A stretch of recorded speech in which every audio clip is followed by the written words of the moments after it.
Two players remained, Wesley So and Nihal Sarin. After 6 months of play, hundreds of qualification tournaments, and a 64-player knockout with the best players in the world, So and Sarin had triumphed against all opposition and now played for the title of Global Chess Champion and the $200,000 first prize in this $1 million event.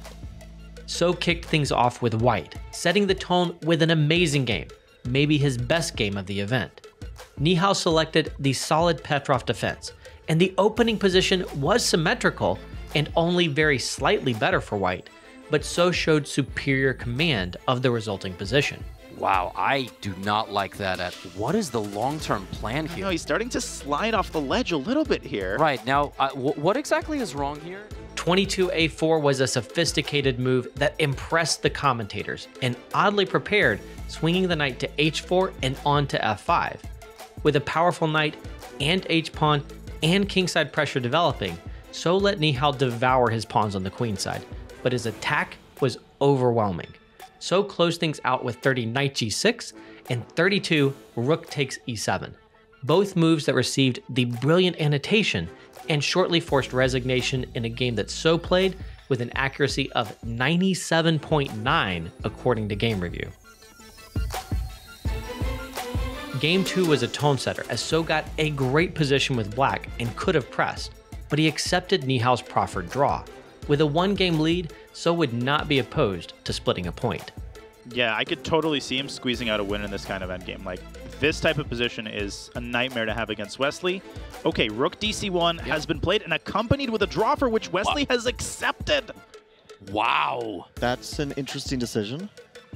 Fabi, what do you make of that? I was not expecting that. That totally out of left field. Maybe the time situation played a role? Yeah, but in that case, why not play knight b4? Because there you're just a bit better. But okay, draw overall, good result for Wesley. I mean, we can discuss whether or not he should have played on a little bit longer. I think we see like a look of disappointment, and maybe that means that he was expecting to have more of an advantage, and then he had to settle for, you know, thinking that he's not actually that much better, and he just goes for a draw. I don't know if he's disappointed overall with this result, or if he's happy to have made a very stable draw with black where he was never in danger. He's sitting there and still analyzing, right? So he's still looking at the board and going, could I have played a little bit more ambitiously? In Game 3, the most dramatic game of the match, So temporarily reversed his safe course and played a speculative exchange sacrifice with 16 rook takes h5. Yeah, right here. He just gave up that rook on h5. That's something Danny would do, honestly. Yeah. Are you coaching him? Okay, it does feel a little unnecessary now that we talk about it. Maybe he remembered the exchange sacrifice Hikaru made and thinks that there's some compensation there, but no, this doesn't look necessary for White. Why did he do that? Why not just g4 even instead of h5 to begin with? Nihal responded excellently and even outplayed So, reaching a nearly winning position. But So kept posing practical problems with his pair of bishops, and he finally induced a first error from Nihal in 30 rook to g6, which conceded the advantage.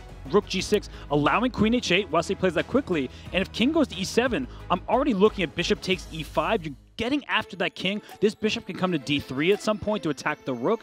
I feel like Nihal really might be more likely to lose this game than to win it. After more strong defense, Nihal cracked in huge time pressure with 39 king to d5, which allowed forced mate. So closed out perfectly and showed his emotions with a powerful hand clap.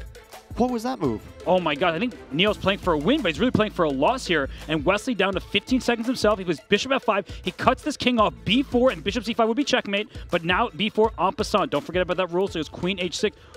Oh my gosh, queen d2. Queen d2 is checkmate. King c4, you're not escaping. No, you're not. Queen d3. He just got himself checkmated. It's mate. Oh my god. And c4. c4, king b4, queen c3 is checkmate. King a2, queen a3 is checkmate. It's game over. It's just checkmate, and Wesley So finds it, and he goes up 2 points in this final. He claps his hand. You see the smile on his face. Wesley So, in staring down defeat, he escapes not just with a half point, with a full point, and he now is in charge here in the championship match. In the fourth and final game of day 1, Nihal struggled to gain an edge, and the game was soon drawn.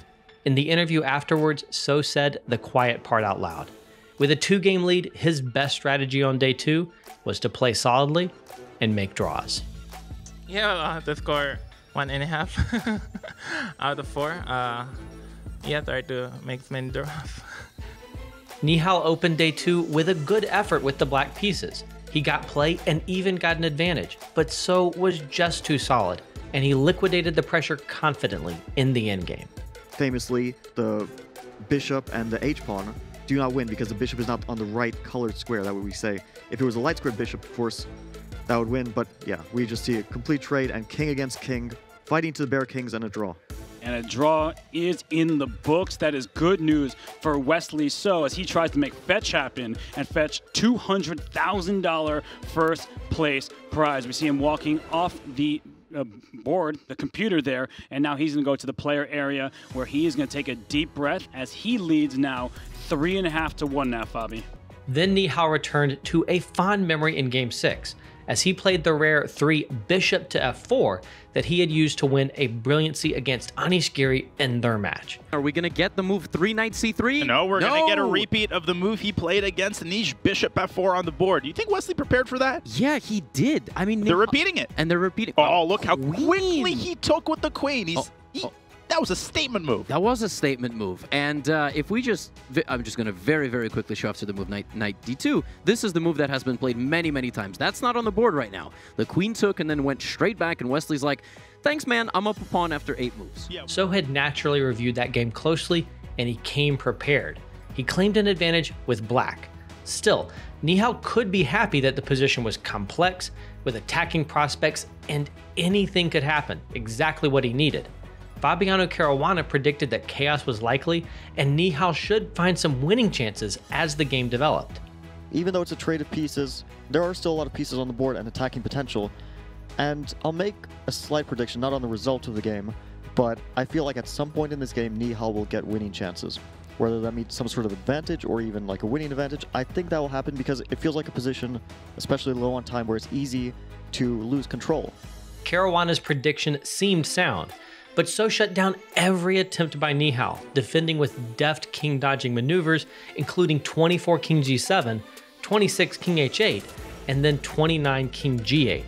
After So's accurate 30 pawn to g5, with his chances evaporating, Nihal made a final bluff with 31 h6. Oh my god, Levy, at that point... h6 played, he's sacrificing the bishop. No, but he can just take it, and the knight defends g7, and you can't take the knight because the rook takes on d1 with check. G takes f4 wins the game for Wesley. Yep, all G takes f4 is over. G takes f4, king slides over, and that's it. There's no queen g7. It's a blunder of a bishop, or I don't know, maybe just a failed sacrifice. But this, we might be looking at the final moves of the Chess.com Global Championship right here. There we go. Nihal with the final bluff. Wesley does not buy it. G takes f4, and the last gasps for Nihal Sarin. You can just see it on Wesley's face. He knows it. Nihal knows it. The game is over. Wesley breathes a sigh of relief as he is now just up a bishop. He's not up a pawn anymore. There was just one flaw. So focused in, and he took the sacrificed bishop on f4, clinching the game and forcing resignation in 10 more moves. That's it. And that's it. That's it, ladies and gentlemen. The headphones are taken off for the last time. Wesley So. Wesley So is our champion of the 2022 Chess.com Global Championship here in Toronto. All smiles as Wesley takes the first CGC title and the $200,000 first prize. Levy, what a moment. What a moment indeed. Wesley So, we see there holding the 24-carat 50-pound trophy. That may or may not be accurate. Massive congratulations to him. He has been lights out the past 2 matches. I don't know if anybody has ever deserved a victory more than Wesley deserves the CGC title. Let's review our final score. He wins with a dominant score of 4.5, 1.5. It was basically a wire-to-wire victory, Levy. Wesley So is the first ever Chess.com Global Chess Champion, and he showed his class and gratitude in a speech replete with thanks and joy. I'd like to first thank my mother and my family. They did a great job supporting me. I'd like to thank Chess.com and the sponsors for hosting this wonderful event. The players are treated here like kings, basically, like monarchs. This is the best tournament that I've ever played in. I think I can say that honestly. And I'm very grateful for the people that made this happen, like my friend Danny Wrench. Also, I'd like to say shout out to my neighbors in Minnesota, in Bryn Mawr. They watched my games yesterday. Like, they spent the entire weekend watching my games. And they said it's. I think Chess.com did a fantastic job. It's one of the best broadcasts that people have ever seen. So's journey included victories over Lazovic, Ivanchuk, Zhang, and Draken Hikaru Nakamura, and finally, Nihal Sarin. An amazing string of triumphs from a true champion.